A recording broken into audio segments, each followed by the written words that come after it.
You're listening to The Hurt Locker, the podcast that opens the door on men's mental health. Tonight we have comedian and author Joe Wells. Joe, hello. Welcome to The Hurt Locker, I should say.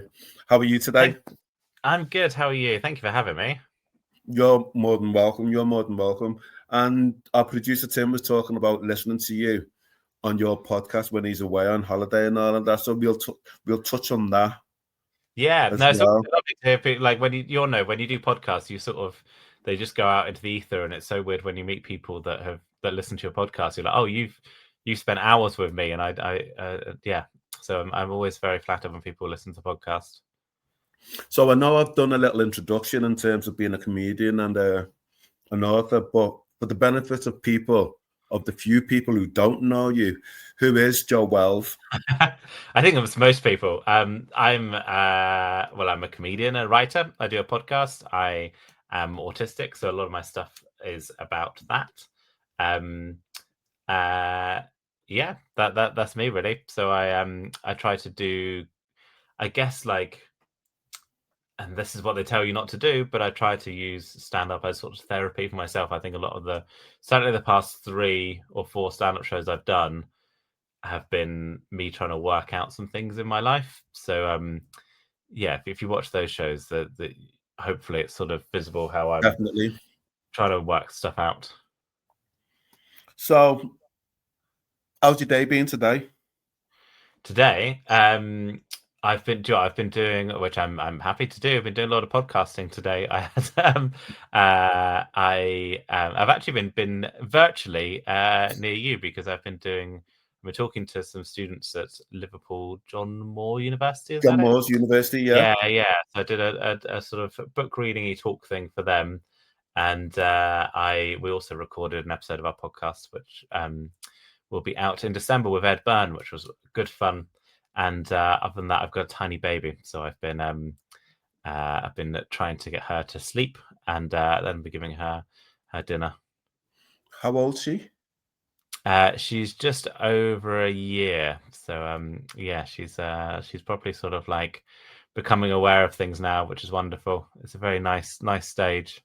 She was not a good sleeper for the first 3 months, so the first 3 months were hard, but now it's a nice place she's in. Good. I should have said congratulations as well. Thank you. Because you're a new father, how was that for you? I think, well, the first, yeah, like I said, the first few months, she would only sleep on you, or she would only sleep on you. So she would it was just shift. So it was like, I was very, very privileged / I worked very hard for the year running up to it, where I'd saved some money. So for 3 months I did writing and I did local gigs. So sort of a couple of nights a week I'd go and do a local gig. But I had sort of 3 months of sort of paternity leave, which meant that I could do the night shift. So I would have her till 5 a.m, and then we'd swap, and then I'd sleep until the early afternoon, and then I'd get up, do a gig, do some writing, catch up with work, tidy up around the house, and then my wife would go to bed early and we'd swap again. So those first few months were just, it's strange because have you got kids? Or?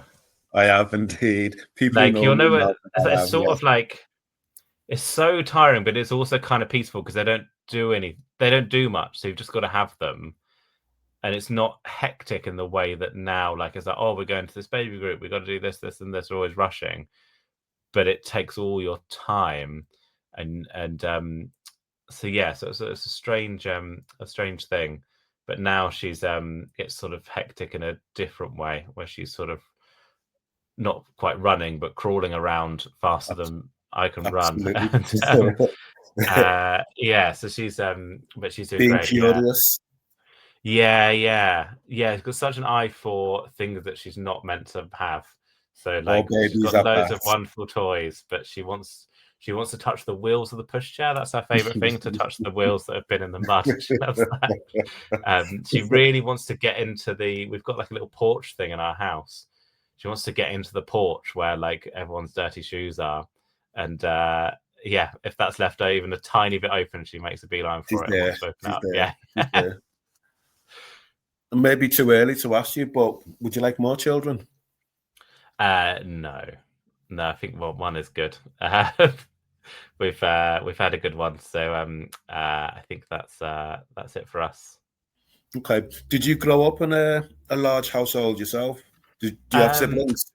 I've got a sister, so no, not a large household. Yeah, fairly sort of small C conservative household. You know, my parents lived in a sort of in the suburbs. They weren't wealthy, but they weren't impoverished. I got a sister, and you know, we went to the local school, and fairly sort of norm, you know, for what as much as anything is normal, fairly normal upbringing. Okay, I want to touch on your new work, but I was informed that you supported the likes of Alexis Sale from Liverpool, Frankie Boyle, etc., and that a lot of your material was very much around the right wing, fighting against the right wing, fascism, etc. What led you into? Well, I think I was. So I saw Mark Thomas at a young age, and whilst those politics, and what those politics still are my politics, I think I realised that what drew me to political comedy was being sort of angry and rallying against stuff, and so I think that's why part of the reason why I was doing some of that stuff was feeling like I liked Mark Thomas. I liked the way that he was sort of. I felt like things in my life and in the world were unfair, and it felt like a place to sort of be angry about how unfair things are. Are you still angry? Yeah, probably more so. But I think I'm old enough to. I think what I do more now is sort of. I've got my sort of lane of the stuff that I talk about, and that feels more productive to do stuff in that lane. But yeah, I mean, I like you, because I knew you were talking about sort of things that upset me, and I think that I have. It's quite hard to think about, because I think I've got quite a good life. You know, I'm quite happy in my life. But the only thing that sort of makes me anxious is the state of the world, you know. And I think that there's a growing. I think, but yeah, politically, the world is in a place where we're seeing things which I never thought I'd see in my lifetime, and we're seeing stuff that was quite fringe become quite mainstream. And I think we're seeing cruelty and unkindness becoming very, very mainstream politically and in our sort of culture. And I find that very depressing and scary, particularly when you've got when you've got kids, like you've then got more of an investment in the future. You know, it matters which way which way the world is going, in a way that it didn't matter in quite the same way before. And so yeah, am I still angry? I'm more worried now. Really. I think maybe I'll go through the stages of grief and I've got to depression or whatever it is.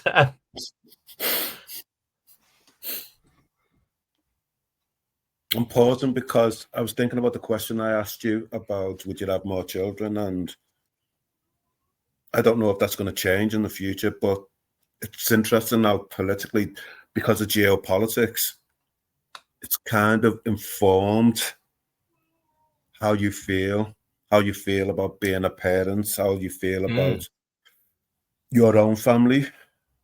Do you worry about them a lot? Don't worry about, your family a lot? The truth is no. The truth is I've got like, if I'm honest, I've got quite a good life, where I do a job that I really like, and and with a baby, you're just busy all the time, So like you end up worrying about getting to the baby group on time, or about, oh no, she hasn't had her dinner yet, or she hasn't had a nap. We've got to try and get her to have a nap. So actually, that takes up a lot of your brain space. But I think if there's anything that makes me anxious, it's the state of the world, and what world my daughters are going to be growing up into. Yeah, I hope that I think the internet can make you think things are worse than they are. I think most people I meet in person still feel kind of like they are decent. So I think there is hope there, but yeah, it's it does yeah, that probably is the one thing that sort of still worries me a bit is where the world is going. If things got to an extreme, not saying that they haven't already in the UK, would you ever contemplate leaving the UK? And if so, Yeah, where would you probably. go to? Where Yeah, would you I go? don't Where know. would you go to? Yeah, I don't know. I think I wouldn't want to, because I'm sort of like a sort of small p patriotic. I think I think there are loads of things about the UK that I really love and think are brilliant. I love British comedy and British music, and and I think that it's my home. But yeah, I think that, yeah, but having a baby has changed my priorities, where the main priority is looking after my family in the way. Yeah, I mean, obviously, my wife was also a priority before, but yeah, it does change your priorities a bit. Okay. So you're on the Hurt Locker. We're happy Yes, to have you here. thank you. I'm Direct happy to be here. question, diving in. What's in your Yeah, Hurt Locker? yeah. What are the things that upset me? Well, I Yeah? think that yeah, like I said, I think today it's at the moment, I'm pretty happy, and I think the thing that hurts me is seeing. It's not the thing is, I think it's not politics. It's not like that people are voting for the wrong people. It's not that.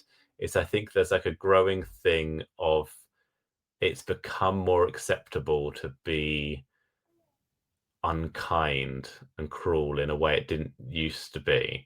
And I think I've always been able to find some common ground with most people, And I think my sort of core values. That's not to say that I haven't been like haven't always that I've always stuck to these values, but my core, I think we should be kind to people. I think we should look out for people. I think we should try and see the best in people. I think we should pursue sort of lives that are full of happiness and peace and love, and that all that sort of hippie stuff. And I think that I've seen a growing thing of people, sort of new politics, which doesn't even sort of it's that sort of thing where there's like a fetishization of like being miserable at the moment as well, and I find that really disturbing. That people want to be.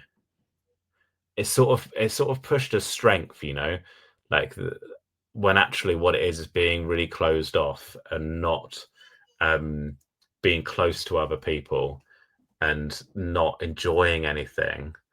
And I find that quite sort of disturbing, that I think I've got quite a happy life, and I'm in some ways very privileged, but in other ways it hasn't taken a lot to make me very happy in my life. I've Yeah. just got I've got security in where I live. I've got a job that I like. I've got a wife who I love and a baby I love, and it's not I don't have something which is so out there that is unachievable for other people, and I find it I find it sort of quite disturbing that there's a growing trend of people who are able to, who I think would be able to sort of pursue the life that I have pursued, but are sort of choosing to pursue a life which is being closed off from other people, and where they're sort of working themselves into the ground, and where they're not getting an enjoyment out of it. And I think choosing is maybe a crass way of putting it, but I think that there is this sort of thing the way people are. Am I making sense? You know, You are making sense. I was like, just going to add. Misery is only happy when it's got companionship. yeah, definitely. You know, and I I find. think, Go on, sorry. yeah, I think that for me, a lot of my happiness has come from, as well as my relationships with other people, has also come from like culture and art and music and all that, and music in particular, comedy as well. And those are things which I really value. And the sort of sounds maybe very sort of I would think this, wouldn't I, working in the arts, but the way in which it feels like we don't value culture and the arts and music, etc., feels quite sort of disturbing to me, because to me that's quite a key part of happiness. Okay. But yeah. Okay. Maybe I'll come back to that. Tell me more about this. Your experiences now of fatherhood. What does it mean to you? What are the pillars of its success? I know it's early days for you. I think I'm enjoying it a lot. Not, it sounds like I didn't think I'd enjoy it, but I'm enjoying it even more than I thought I would. I think it's certainly put a lot of things in perspective. I'm just quite happy to be with my baby, and I care a lot less about career stuff in the way that I sort of do and don't. So I no longer care if I get on TV, or if I get, the big shiny things which are dangled in front of you in this industry. But I really care about being able to keep making a living from comedy. Yes. So if I can have this for the rest of my life, I'm happy, where I've got spare time that I can spend time with my baby, and I can do a job that makes me happy.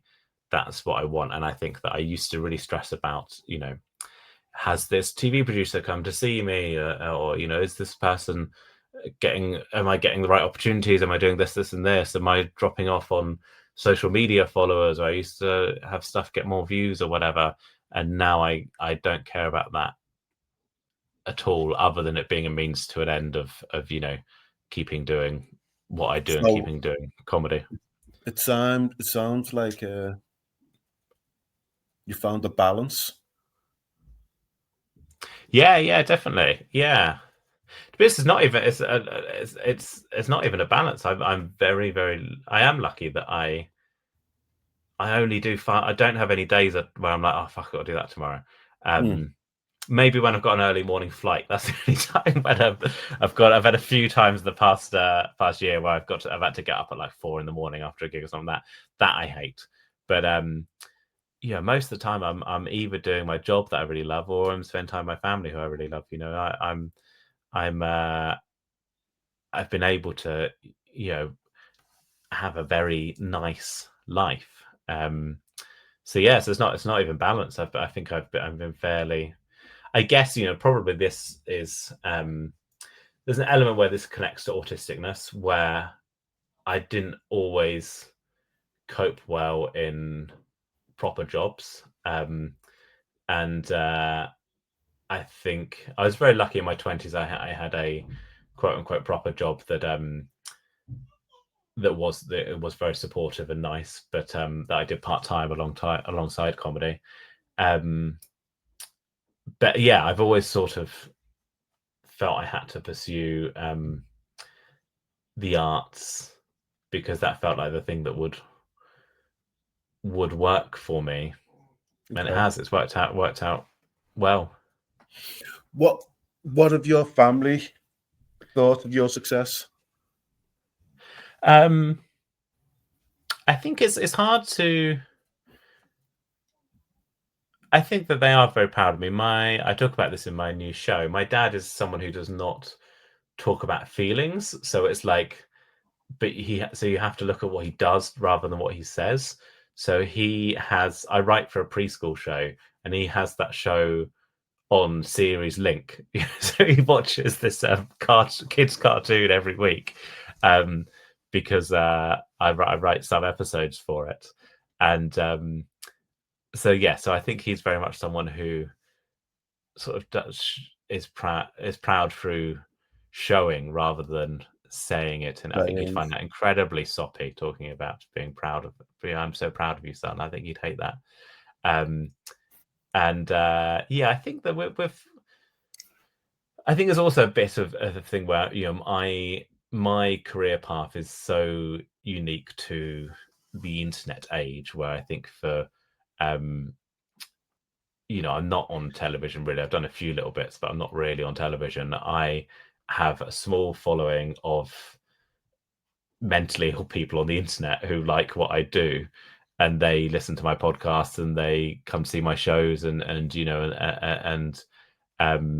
it's all through the internet. So I think it's sort of hard to, sometimes it can be a bit hard for family members of an older generation to sort of understand what it is. And it's the one, I don't get nervous for gigs, but when I have family come to see me, it makes me really nervous, because it's like, I need you to at least see the other people, that this is something that's sort of that other people are seeing value in. Because I think what I do isn't for everyone. I do particularly when I'm touring, I'm doing hour-long shows about sort of disability rights theories, and I'll talk about Donna Williams and Dina Murray and people like that. That's not for everyone. And I think that so when I did my latest tour, I did a big show locally. I had family come, and also some people from our NCT group came, which was so nerve-wracking. I'm quite aware that the comedy I do is not for everyone, and I think where it's some people, if you're in a band, people have an idea of that's not, a band might be good, but not for you, So if I was in a heavy metal band, people would be able to get their head around going, oh, I don't really like heavy metal music, but it's obviously good. People really like it. But it's not for me, but it's good to those people. But I think comedy, that's sometimes harder for people to get their head around, to go, oh, well, that's not the comedy for me, but some people like it, and I think I am, if I was a band, I would be a sort of really a weird heavy metal, weird jazz band or something like that only a few people really liked, but those people liked. Okay, I understand. What's your sister thought of your success? I think she's happy for me. I think we're not super close, but we see each other sort of every couple of months.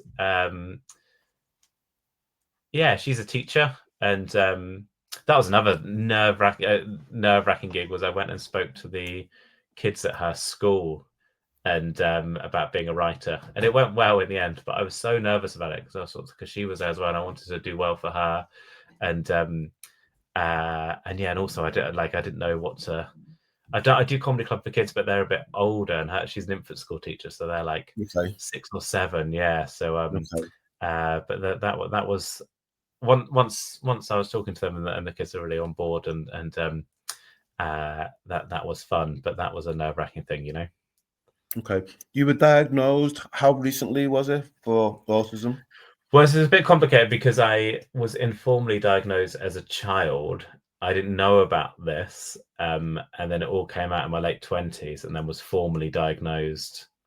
I think I was 29. 2000 and I think maybe I just turned 30 when I was formally diagnosed. So that was when it sort of when I knew. But there was discussions when I was a child, and it was decided that there's slightly differing accounts on this. I don't remember it being put to me, but apparently I was told, it was suggested to me that I have the diagnosis of what would have been Asperger's when I was a teenager. Okay. And I didn't want that diagnosis. You didn't want that? Well, I don't remember this conversation, Okay. but Okay. it's not to say that it didn't happen. You know, that this is a slight there's differing accounts from me and my parents. It's quite likely that they did. You know, this was talked about around me, and I sort of shut it down. You know, I think when I was I was going through therapy I had very severe OCD, and I think I certainly felt a lot of shame around the OCD, and it's quite likely that they did float the what would have been Asperger's, and I would have maybe shut that down. That's quite possible. Okay. And when you in later life received your diagnosis formally, how did it feel for you? What was its significance, its impact? It made sense of a lot of things I'd felt growing up, you know, and explained why, you know, there were things which felt like inadequacies, and I was able to see that in the context of autism, you know, and I at that point had read Steve Silverman's Neurotribes, which I think is a really important book, and I'd also been working with young people with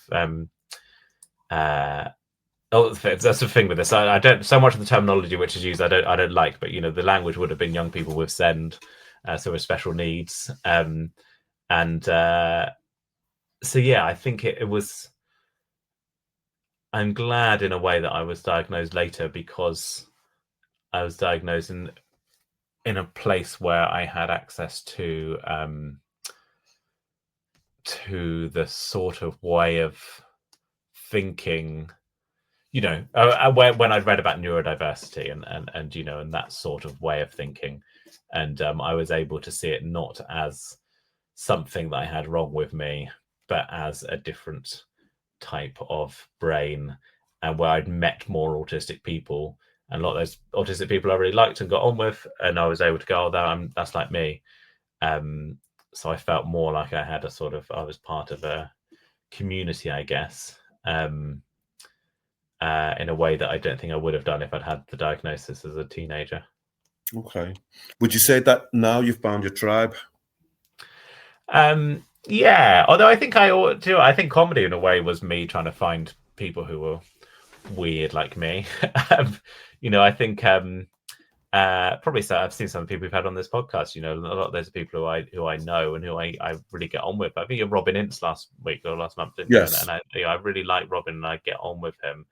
And he's not autistic, but I can see that he is in many ways like me. You know, and I think that when I got into comedy, I was meeting even the sort of laddier comics, which there was a trend of for the time. They were still outsiders, and I think I feel a sort of kinship with comedians more so than any other group I'm a part of, really. You know, I think I love comedy. I love comedians, and you know, much as if you catch me off a podcast, I'm happy to be bitchy about people.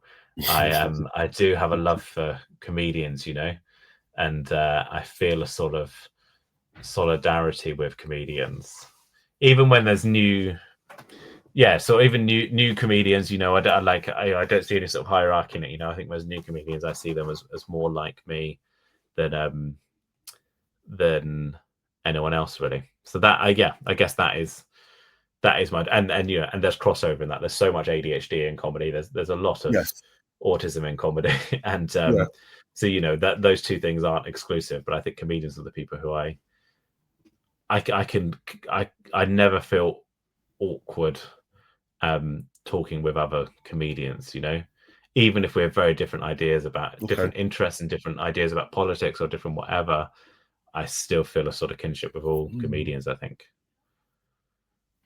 What was school Because it's like a for weird thing you to then? do, isn't it? It's such a weird thing to go, well, I'm going to travel, particularly when you're starting out and you're not making any money. I'm going to travel to Derby and perform for 5 minutes to people who might hate me and I might be humiliated. And I think it's such a weird thing to do, that the people who end up, and you have to really stick at it, and the people who really stick at it, you know, they're a certain type of person. Yes.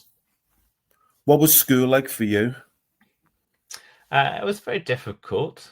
Yeah, wasn't like traumatic, but certainly, you know, I think I'd found it very hard to make friends, you know, and to communicate with it and to connect with people. And I think I had very focused interests that I wanted to talk about, and I found it hard to connect with people outside of that. And yeah, you know, I hated it. You know, I think it was really, really and I think, you know, that is not exclusive to autistic people. You know, I think one of No, the things which I took away from doing you know, sort of working with young people for 5 years is just that being a teenager is really horrible and hard, it and is. I It wouldn't is. wish it on my worst enemy. And I think that, you know, if you're someone who doesn't fit in because of neurodivergence or whatever, there's an added layer of it on top of that. So I think yeah, you know, it was that, yeah, there was no sort of horrendous trauma, but it was very, very tough.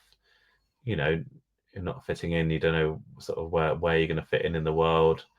Got to go to school every day, and school's really boring, and you hate it. And, you know, you don't have any autonomy, Yes. and I think that's the thing which I value a lot in my adult life. It's one of the really why the only other job which I've sort of stuck at was this job in Send, and I had quite a lot of autonomy in that job, and I think I've always wanted to do jobs where I have sort of autonomy, and you don't have that at all at school. It's like, well, Absolutely. you're gonna have to go to this room at this time and learn about geography, and I think that I hated it. Uh, yeah, so I didn't. Yeah, but I think but also I think I knew. Did I think this? Yeah, I think I knew that I would find a way out of it, you know, and that I'd get through this, and that I think I think in lots of ways I had most of the time I think I sort of had an idea that adult life would be better, you Okay. know, and you've got to get through this, and then you're you know, and then you can go off and you can make the world that you want to make. But yeah, it's horrible school. It's really horrible. Looking back now, do you think school could have done things differently for you? Yeah, definitely. Yeah, yeah, definitely. I think that uh yeah. And for a long time, I felt very angry about that. You know, I think you know, I had some good teachers, but I also had teachers who were horrible bullies. And I really remember one day, there was one of the first days at school, we all had to queue up, and there was this, you know, so we all had to line up, and then people were talking because they're children and children talk. And then one of the teachers Absolutely. pulled out a girl who was talking and took her down the front and like shouted in her face about her talking when she was meant to be lining up quietly. And she starts crying. And then he continues shouting, going, "There's no use crying about it. You need to pull yourself together." And like at the time, I was like, "Oh, that's really scary." And you look back on it as an adult, and you go, "What the fuck is wrong with this person? That's Like, absolutely who horrific. is shouting It's at horrific. and yeah, that's not like the worst thing a teacher's ever done, but like, what is the mindset of like shouting in the face of? And I can understand as an adult, I can empathize with teachers who lose their temper because kids are really annoying, but to shout in a child's face and keep doing it when they're crying, I think is like a level of and I think we definitely had teachers who, you know, they were bullies, you know, they were bullies who um I wonder whether I may be sort of psychoanalyzing them too much, but I wonder whether they were bullied at school and then they found a way to become the bullies. You know, I think there was a bit of that in some of the teachers, But but we're some it's incredibly cruel teachers. It's funny you should say that, because I always think the opposite. I always think if you've experienced something negative, why would you want to pass that on to somebody else? Yeah, but they say that, don't they say that in like some of like the sort of the elite private schools? You know, they have the where they're like, it's called fagging, isn't it? Where they, do you know about Yes. this? Where they and like they're trying to phase it out, so like it'll be like the older kids are allowed to bully the younger, sort of sanctioned that they're allowed to make them do things, and but then it's been hard to phase out because the older kids all had to do it when they were young.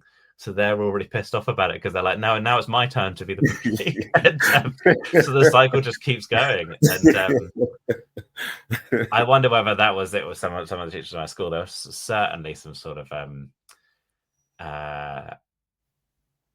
yeah. I think I have many flaws, but I don't think, when you're talking about anger earlier, I think that I liked political comedy because it was angry, but actually I'm not someone that like shouts and gets really, really angry with people. You know, I think that and that's not to me being like, hey, I'm such a great guy, because I have many other flaws, but I don't like people who can sort of be angry, and just particularly children.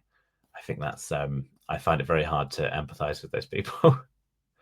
Who was your favorite teacher, or what was your favorite subject in school? Oh, That I had kept an art teacher who was wonderful. Her name okay. was Mrs. Peel, and she was great. And I think she really encouraged sort of different thinking and my sort of weird ideas in art. And I was quite good at art. I got a B, and I think if I'd done more work, I would have got a better grade. But I think she was someone who encouraged sort of creativity, and was certainly a big part of I've done so many podcasts today, it's blurred into my head whether I'm repeating myself, so apologies, but You're not. You're I not. knew that I knew that I wanted to do something creative, you know, that would be my job. And so that I think she encouraged that. And actually I think that a lot of creative things, there is actually a blur between them, you know. I think if you they're all sort of, they're different ways of expressing what you want to express. So you know, I was doing art in school, and I had this great art teacher, and you know, and then that then inspired me to go on to writing and comedy and stuff like that, because actually it's the same thing, isn't it? One, you're trying to put your ideas across and make people sort of you're trying to communicate with people, and you can, I was doing that with, you know, painting and collage and whatever, but then I realized I could also do it with writing. How important is being on stage for you? Yeah, I like comedy. It feels like it's yeah, it is very, very important. I'm skeptical of other. I say I love all comedians. Occasionally you get comedians who don't seem to like stand up. You know, it seems there was a period certainly where it was like a route to doing presenting or acting or other things. You know, and I'm very skeptical of that. I have love for stand up. I think it's an amazing art form. You know, that it is properly. You can say whatever you want. You know, you're up there with a microphone, and you know, for all the moral panic about free speech, you can talk about whatever you want as long as you make it funny, and you can say whatever you want. And I love that about stand up, and I love the immediacy of it. I love how it's a sort of equalizer. It doesn't matter if someone's you know, it doesn't matter what school someone went to, or if they're you know, if you're a TV comedian, you get an extra 30 seconds to of leeway with an audience, I think, you know, but you've still got to be funny in front of them. And I like, it feels sort of more meritocratic, certainly live comedy. You know, you've got to impress the room, and I like that. And conversations, I'm conscious in this conversation, yeah, I'm like, every conversation I'm in, I'm conscious of the dynamics of it, and I don't want to make you feel uncomfortable, but it's like, what I'm thinking is like, this is a podcast, so you're asking me more questions than I'm asking you, and that's allowed here, because I'm conscious of like, but in every conversation I have outside of stand-up, I'm conscious of talking too much or not enough, because I can do both.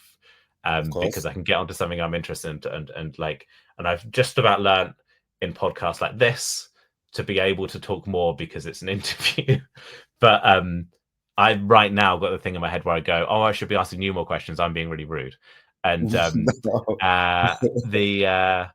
where stand up, it's so clear the social the rules of it. You know, I speak for 20 minutes. Absolutely. Particularly like knowing when a conversation is going to wrap up. You know, when you bump into someone on the street and you don't know when the conversation finishes. It's funny. It's Pierre Novelli said the exact same thing. The administration of it all. Yeah. No, I'm literally thinking if there's 3 people, I'm thinking 30% of time, and trying to work out the and then if you've got 6 people and people break into different groups, it's incredibly confusing. But stand up is clear, and you get that. I mean, I'd like to introduce that in conversation with the red light when you're sort of 2 minutes left to wrap up. I quite like that. What's been your hardest gig? I know you've been to Liverpool. Was Liverpool a challenge? Was Liverpool a challenge? No, I like Liverpool. I think that's like the joke I always make about in Liverpool is that that Scousers are always really proud of Liverpool, and all you do is bang on about how great it is, and then when you get there, you go, "Oh fuck, it is really great, isn't it?" And I think my description was it shows what could happen when a whole city stops reading the Sun newspaper. That's what Liverpool is. You better believe it. A bit more critical thinking. Yeah. The little art gallery just appear out of nowhere. You know, my gosh. And but I think Liverpool's great. I mean, it's always like a little bit sort of bonkers, but I like it. Tough gigs. I did the adult weekender at Butlins in Minehead, and that was horrible. They hated me. Just rewind. Adult weekend in Butlins. So it's like people. What is the target audience? Is people about my age who would party lots in their 20s, and they've there's quite a few divorce parties in, right? So they're clearly trying to go as hard as they did when they're in their 20s, but no longer are physically able to. And so it's a Saturday afternoon, they're all hungover, and they hated me. And but no, it was worse than that, because they didn't hate me. They were just indifferent to me and didn't really understand why I was doing comedy. Because a few times, certainly when I was newer, if a gig went so badly that they all hated me, you can make a virtue of that, and you can make it into a funny thing where you're like, oh God, I'm gonna do another 5 more minutes, and then I'm gonna go then, and you can sort of make a virtue of it. Oh, it's funny how much I'm dying on my ass. But they didn't even want to get on board of hating me. They didn't have the energy to do that. They were all hungover. It was awful, absolutely. They were all dressed in lederhosen as well, because it was like Oktoberfest themed. And I think this is a very funny joke. At one point, I said to them, "This gig is the worst thing that the Germans have ever done," and they've got no laugh at all. Apart from I could hear one of the comedians laughing backstage. Yeah, that's got to be the worst. Yeah, 20 minutes feels like such a long time. It's something you look at your watch and you go, "Oh, nope, there's another 10 minutes out." But generally, I don't. This sounds very arrogant, but I don't think I think gigs are nice now. I think most people who run comedy clubs know how to run them properly, and people who go out want to have a good time. And if you sort of, once you get to a point where you sort of know what you're doing, it's hard to you don't often have sort of bad gigs really once you're sort of. I think that there seems to be, when I started, there used to be more of the sort of jonglers and stuff like that, which don't exist in the same way now. I think gigs are a little bit more friendly than they used to be. Yeah.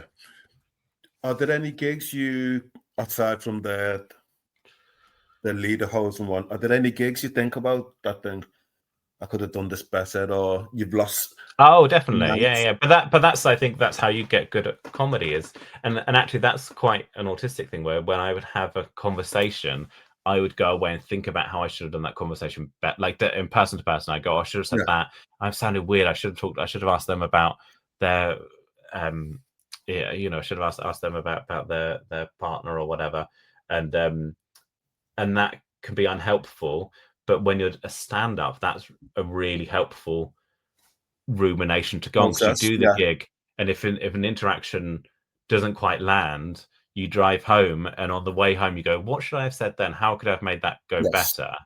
And even just telling jokes, you know, where you go, oh, why did they pull back when I said that? Oh, well, maybe it's because like I did this joke that, like, sometimes you've got to establish who you are before you do certain jokes. And I think that, like, there are some jokes where I have to establish trust in order to do them. And I think I learned that from doing gigs that were a bit weird, and then driving home and going, oh, they didn't laugh at that joke, but then the other night everyone laughed at that joke, so why didn't they? And sort of trying to work out the psychology of it. And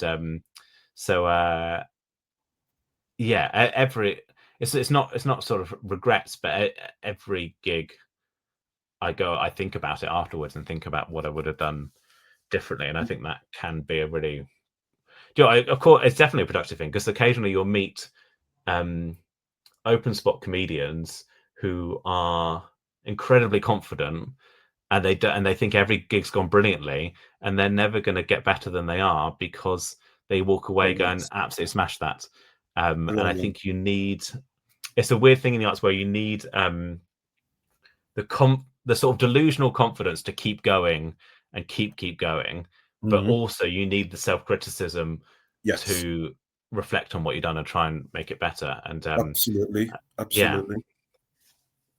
Tell me about the writing then, because I know, why did you enter into that? Is it an extension of the stand-up routine? Yeah, well, it came first because I wrote the book about OCD when I was a teenager, and I was doing some talks connected to that book. Stop.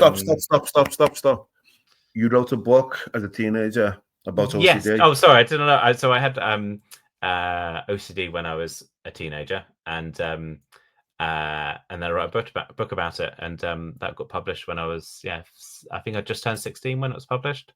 So I was doing some talks connected to that, and I do a few sort of jokes in the talks, and I really liked that. And I was watching stand up, and then so the writing came first, really. I think that it's often been a thing said, which I've sort of not liked, that I think people probably see me and go, oh, the writer is more of a writer than a performer. So I've had sort of writing opportunities come up from people seeing my stand up, and then more recently I've sort of lent into it more, where I've been writing for some kids TV shows, and I've wrote a second book, and I've got a third book which I co-wrote coming out next year, which is more of a comedy book I wrote with Abigail, who I do the podcast with. Can I ask, that first book at 16, how was it received? Yeah, I think, well, it was sort of almost pre-internet, before sort of social media really taken off, so it didn't have the immediate feedback that maybe books would have now. There wasn't Goodreads and stuff like that, but I still get a little royalty check every 6 months. And I think there weren't many books written about OCD or about mental health generally, and there weren't many books written by people who had experiences of it. So I think it was very, very well received and useful.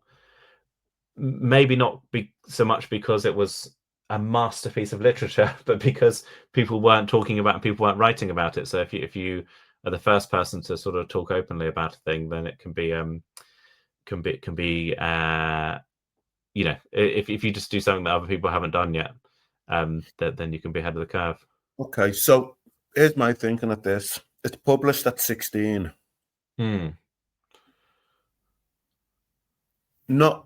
Not the thing that it opens doors up for you, but it must have given you confidence that, wow. Yeah, definitely. Yeah, it's a very precocious child. yeah, it made me sort of think that, you know, I can do things like this. And I think that's I was very, very lucky with that. And I think that's a big one of my other sort of uh soapboxes I can get on is around sort of class and comedy. And I'm not from poverty. I'm from a sort of lower middle class background, but I think that for so many people, the arts isn't seen as like a option for them. And I think having that book published did make me feel like, oh, this is a thing people can do. You can write a book and have it published. This is a thing that I can do. And so I was very lucky that my mum was very encouraging of that, and she was the one who sent it to a publishers. And so that gave me the sort of that made me think, oh, this is an option. Brilliant, brilliant. Tim's asked a question. With your OCD, did you have CBT therapy? Yes, yeah. And how was it? It was very effective. I know it doesn't work for everyone, and that people have different views on it, but I found it very helpful. And it took me from a place where I was very, where it was very, something which was very debilitating, to where I was able to sort of do whatever I wanted. It's not really a problem for me anymore, the OCD. And so I found it very, very useful. But I think I probably had more sessions than a lot of other people are able to get. That this was, the NHS wasn't quite in the mental health services weren't in quite the strain that they maybe are now. So I had a lot of CBT sessions and some follow-up sessions. And my parents were quite supportive of, doing things, doing bits of CBT work outside of the therapy sessions. So it worked. How debilitating was it for you, the OCD? It would be, I think I worked out it was 440 times I'd have to tap a table before I left the classroom at school, because it would be each surface 5 then 7 then 5 then 10 then 5 7 7 5 7 5 10 5 7 5 times. So it was just constant monologue in my head of trying not to have these intrusive thoughts about having to. So it was intrusive thoughts that meant I had to tap things in certain sequences. So it was constantly trying not to have those thoughts, and then if those thoughts came in, then tapping things in those sequences. And you'll know about OCD that like it's always like I was on the side of caution. So I'd have to make sure that I got that I tapped the sequences exactly right. Yes. Yeah, it was completely debilitating. I wouldn't have been able to do any of the things I'm able to do as an adult, if I hadn't had some sort of help for it, because it was it took all. That's the thing that I think people misunderstand about it, is it wasn't like this horrendous traumatic thing. It was an incredibly time-consuming thing. Yes. Every day I would just spend all my time doing things. So it was just this 24/7 job that I had to do to keep, and if it went wrong, then that would be very distressing. But most of the time it didn't. I didn't let it go wrong. And so I was just spending all my time, tapping things and walking in certain sequences, that sort of thing. Did your parents get onto it? What do you mean get onto it? Yeah. Were they aware that this was OCD?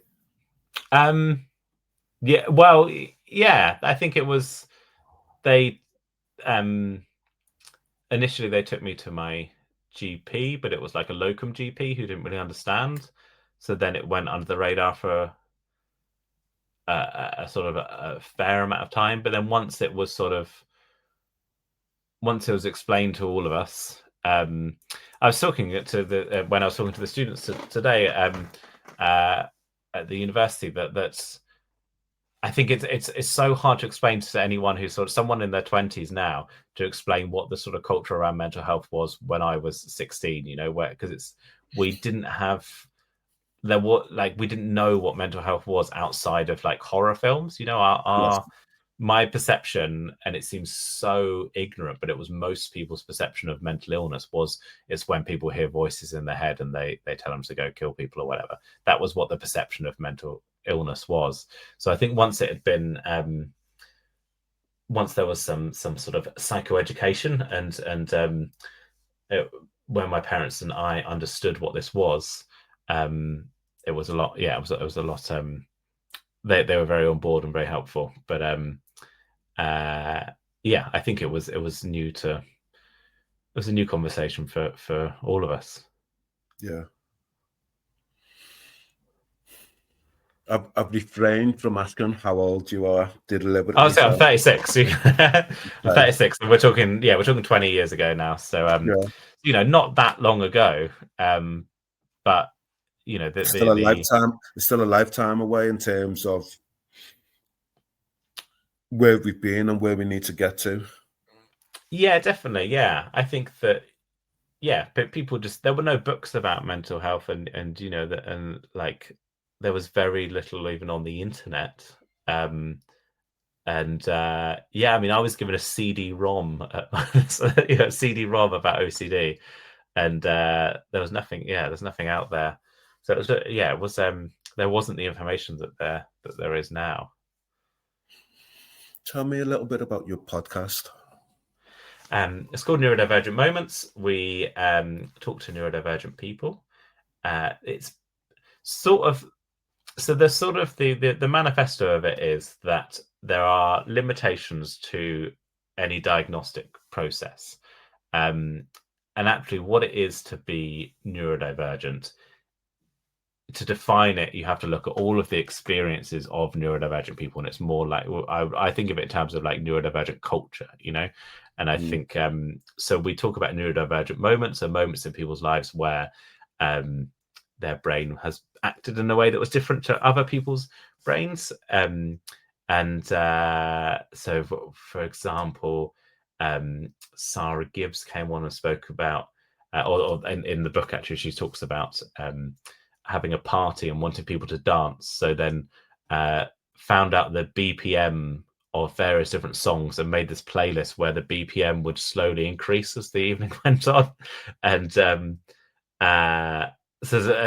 Elsa Williams, I was thinking about, where she was asked to come to a breakfast Zoom meeting, and a Zoom breakfast meeting for work, and she prepared like a full breakfast to show everyone on the Zoom meeting, and then everyone was there being very professional in the breakfast meeting, so we sort of share moments of different brainedness, and so that's what it's about. But it's a comedy podcast, and it's it doesn't have any we try not to be too earnest in it.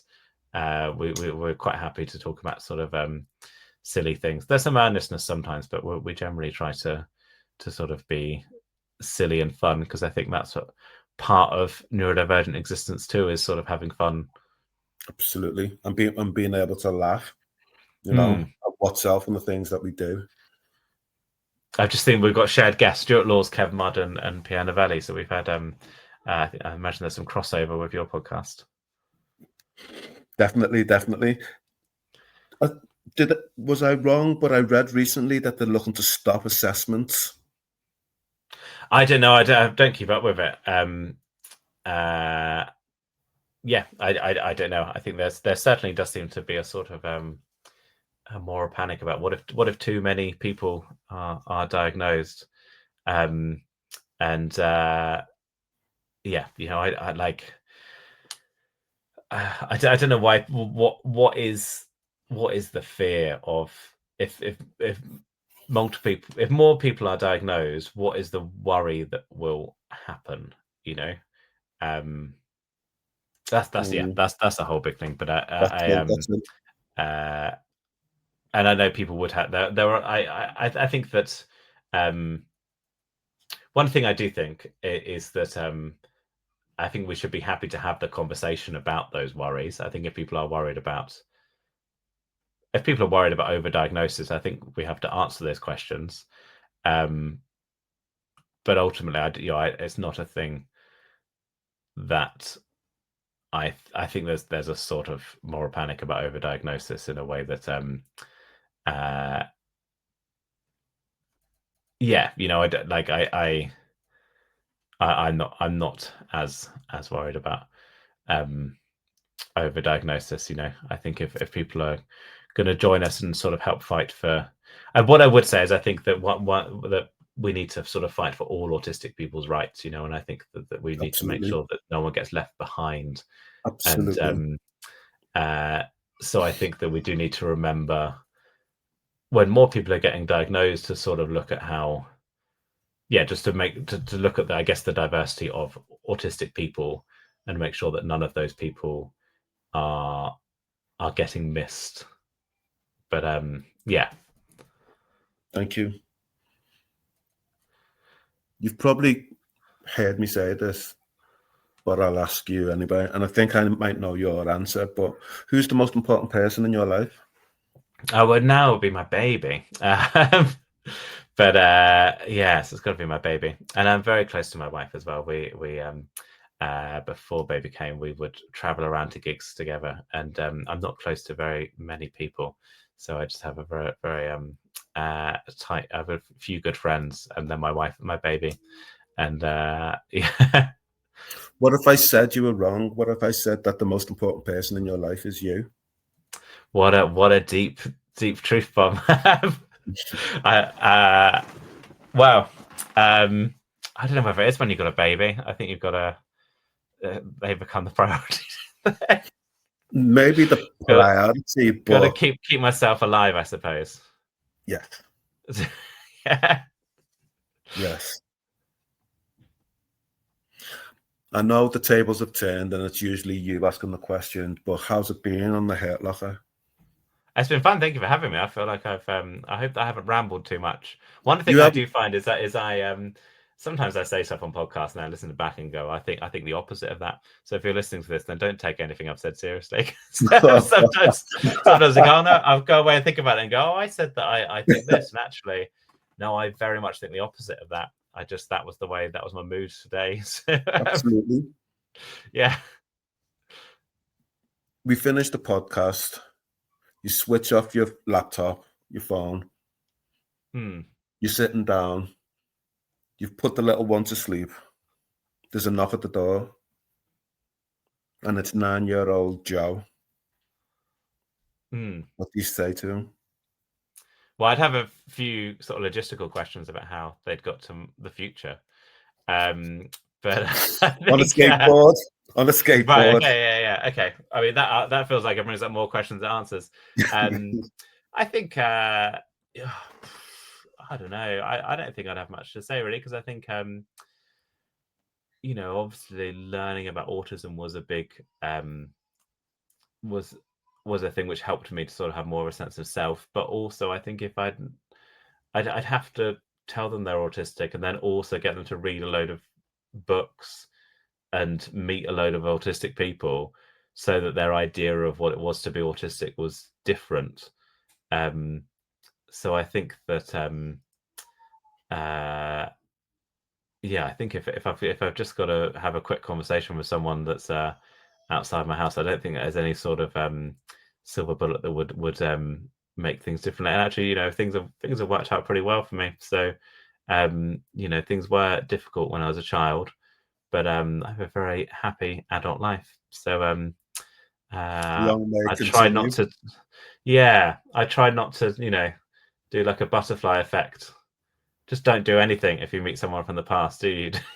don't want to No, change not at anything. all. Don't So change. Don't change. yeah. But then yeah, so I try to not affect their life in any way so they continued living the way they would anyway. Joe Wells, you've been excellent on the Hurt Locker. Thank you Thank so you. much. Thanks for having me. And that's a wrap, Tim. Thanks for that. Thank you. That was a lot of fun. Thank you for watching. Remember, you are not alone. If you or someone you care about is struggling with their mental health, please see the contact information in this episode's description for further support.